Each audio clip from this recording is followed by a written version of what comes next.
ಎಲ್ಲರೂ ಏನ್ ಎಕ್ಸೆಲ್ ಆಗಿ ಬರ್ತಾ ಇದೀರಾ ಮೋಟೋ ವ್ಲಾಗ್ ಮಾಡ್ಕೊಂಡು ಅಂತ ಕೇಳ್ತಿದ್ರು ದಾರಿಲಿ. ರಿಯಲಿ ನಾನ್ ಅದಕ್ಕೆ ಹೇಳ್ದೆ ರೈತರು ಗೊತ್ತು ಎಮೋಷನ್ ಇದೊಂದ್ ಗಾಡಿ ಅಂತ.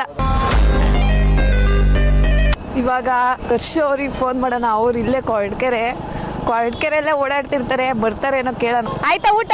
ಅಯ್ಯೋ ಈ ನನ್ ಮಕ್ಳು ಮತ್ತೆ ಶುರು ಮಾಡಿದ್ರಯ್ಯ. ದರ್ಶು ವ್ಲಾಗರ್ ಅವ್ರಿಗೆ ಫೋನ್ ಮಾಡ್ತಾ ಇದೀನಿ.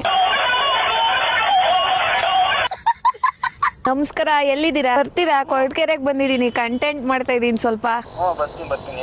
ಇಲ್ಲೇ ಗೌರ್ಮೆಂಟ್ ಬಸ್ ಸ್ಟ್ಯಾಂಡ್ ಹತ್ರ ಇದ್ದೆ. ಎಷ್ಟೊತ್ತಾಗುದ್ ಬರೋದು?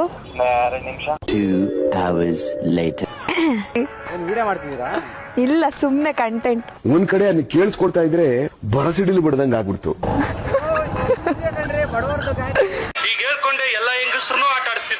ದರ್ಶು, ಮಿಸ್ಟರ್ ದರ್ಶಿ ಅವರೇ, ಸ್ಟ್ಯಾಂಡ್ ಹತ್ರಿ. ಅಕ್ಕ ಆ ತಾತಂಗ್